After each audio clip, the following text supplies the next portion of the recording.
Welcome, everyone, to another edition of Inside Career Technical Education.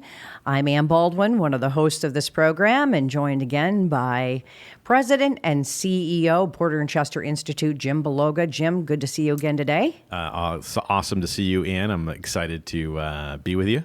You know, I got to tell you, I love all the programs that you have at Porter and Chester Institute, but one of the most impressive for me, both visually and technically and everything else, is your automotive program. So I'm really excited that we are going to talk to Glenn Hartland, who's joining us today. And Glenn is the Campus Director of Operations and also the Curriculum Development Coordinator for Porter and Chester Institute. So you're the man. Great. Good morning. Thank you for having me today. I'm excited to be here.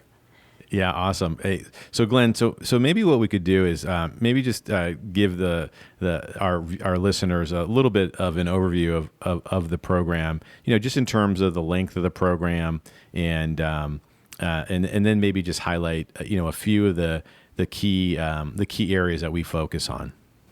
Sure, sounds good. So our automotive program is 12 months long, and the students can enroll for either a day or an evening session. And we teach 14 different courses covering all the major systems of the automotive vehicles. And each of our campuses and our labs are equipped with the latest technology and tools and equipment that one would expect to see at any repair facility. Students do also receive a set of tools that helps them to prepare for their careers as automotive technicians.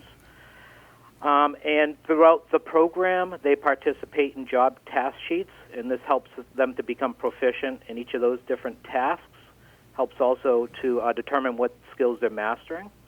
And not only do we teach the technical skills, but we also teach professional skills, which is important in what the employers are actually looking for in entry-level technicians. What a great program, Glenn. And, I know you have this program at your Worcester campus, again, where you are the director. And then the Rocky Hill one is the only other one that I've seen. But when you walk into that automotive program, it's just like walking into a state-of-the-art, any car dealership with autos being worked on the lifts and the tools that the students are provided literally. And, it's not just, if you could talk to this, it's not just a wrench these days, because automobiles are just so technical that it's a whole new world when it comes to automotive, is it not? Oh, absolutely. There's been a big push over the years to go to hybrid vehicles and electric vehicles as well. So our students are constantly using computer diagnostic scan tools to extract data from the system and live data as well. And when the students are working on the vehicles, they can not only see the live data, diagnose what those repairs that are needed to be made, but then they also have the ability to clear the codes to reset the check engine light. So the engines operate more efficient, and which obviously will increase the longevity of the cars and make sure they maintain a safety component as well. Yeah, it is amazing, Ann. I mean, and Glenn, that when I joined PCI about 13 years ago, I think the amount of electronics in a car at that time was probably like a third, and today, Glenn, it's probably well above 75-80%, right? I mean, cars today are almost they're almost computers on wheels, if you will. Mm-hmm. Yeah, absolutely. Yeah, and the other thing that I think I'm very appreciative of and proud of at Porter and Chester Institute is that we take to heart our industry modeled labs, and when you walk into the Automotive Technology program, whether it's in our Brockton campus or Worcester where Glenn's at, or Chicopee, Mass, or in Rocky Hill or Stratford or Hamden or Waterbury, those campuses, it's like you said, it's like walking into a dealership, and if you need to, get your car serviced, the students are sort of living that experience. And like Glenn said, we're focusing on the tangible skills that they'd get in our industry modeled labs. And so with that, it turns out great for our employers, because our employers, get students who are actually familiar with the equipment that, they're going to have to be using when, once they come on as an employee. So whether it's, aligning the wheels on a car, or, having to get a car up and down on a lift, and there's many other things, obviously, that they need to work through. But it's, the automotive industry is really transformed itself, in my opinion, and continues to. Yeah, in my short 13 years here. Glenn, maybe what you talk a little bit about is, can you talk a little bit about where, maybe you see, the hybrid car and the electric car sort of going, and maybe talk, a little bit around that and how we're, looking to integrate that in our curriculum. Sure, absolutely.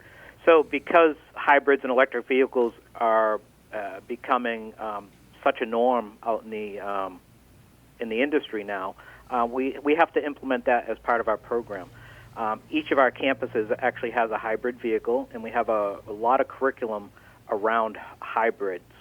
So the students are learning that technology, but they're also learning how to navigate around high voltage components, because there's a safety factor for the not only first responders, in case they have to respond to maybe an accident scene or something, they have to be careful, but our students do as well, and anybody in the industry when they're working on these vehicles. So there's a lot of technology that we've implemented into our program to help understand the hybrid and the electric vehicles. And actually next month, in December, each of our campuses are going to start receiving a new training aid called ConsuLab. And ConsuLab is both hardware and software. And what this will allow us to do is help enhance the students' knowledge and skills in electrical circuits in general. Because as you mentioned, Jim, the increased technology in automotive field has just been so overwhelming that it's a key focus area for almost every single course that we teach, because there's almost no component in the automotive vehicle nowadays that actually doesn't have some kind of computer or electrical operations behind it. If you're just tuning in, again, we're speaking with Glenn Hartland, and he's the Campus Director of Operations and Education at the Worcester, Massachusetts campus. Just another example of all of the programs really at Porter and Chester, keeping up with the times, keeping up with technology. And I know back in the day before COVID, when you had career fairs, and I got to speak to some of the actual dealerships that are there, because there's a great desire and need and demand for trained automotive technicians, and they can't say enough about your graduates. They can't say enough about how they have, you mentioned the soft skills, which is, being on time and being respectful, Sure. But yet the technical skills that you're teaching, and they just can't get enough of Porter and Chester graduates. I heard them say it themselves. So there is a demand for this career path right now, correct? Absolutely. A lot of the technicians in the industry are, that's actually my background as well, are retiring from that industry. So it's opening up a whole bunch of vacancies for new entries into the field. And they're very difficult to fill. We get calls daily to try and fill these positions. So, we can't train enough students and supply the demand that's out there. So it's a booming industry right now.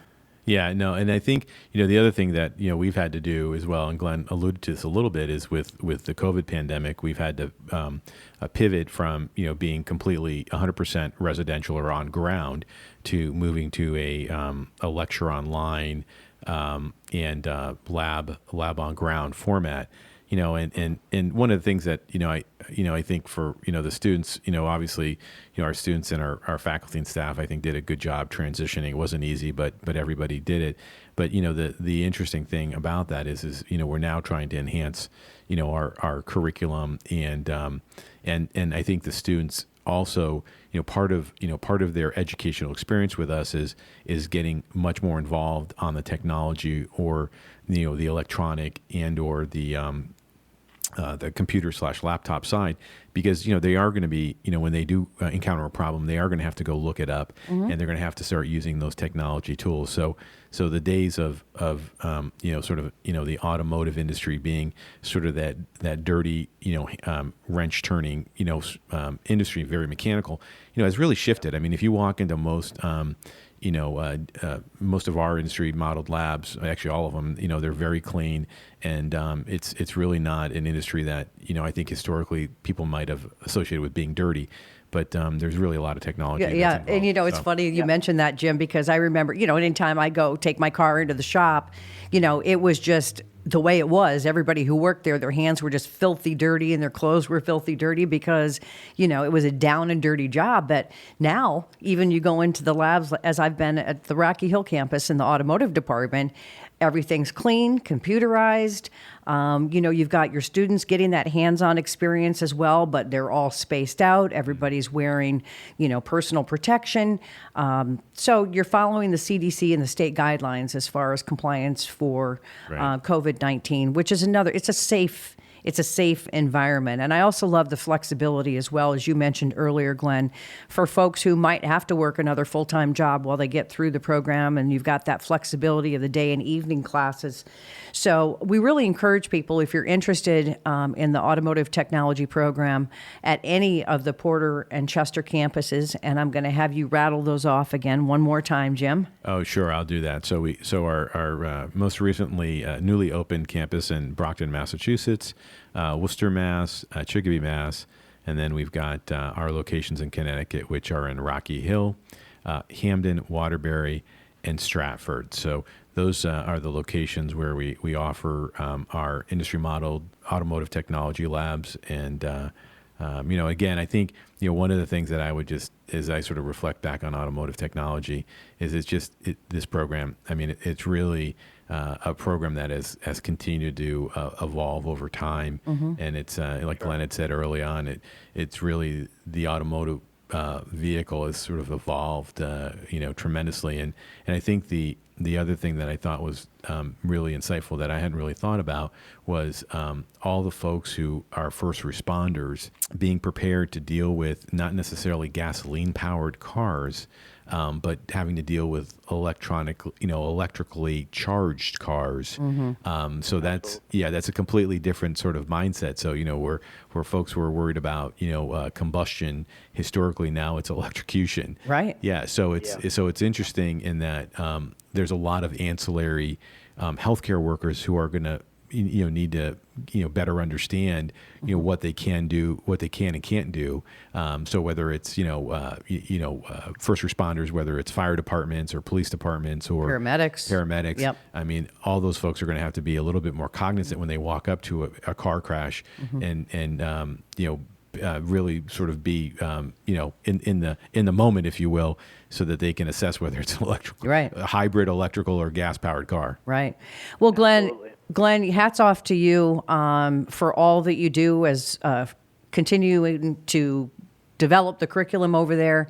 And it sounds like you're running a wonderful program, so continued success on that. And we want to urge anybody who's listening to this podcast, if you're interested in the Automotive Technology program at any of the Porter and Chester Institute campuses, go to porterchester.edu, and they've got a great website, lots of information. You can do a virtual tour there, and you can also check out some of the other programs that are offered at the Porter and Chester Institute. So again, Glenn Hartland, thank you for being on the program. Jim Beloga, always nice to be with you as well. And we want to thank you for tuning in to this edition of Inside Career Technical Education.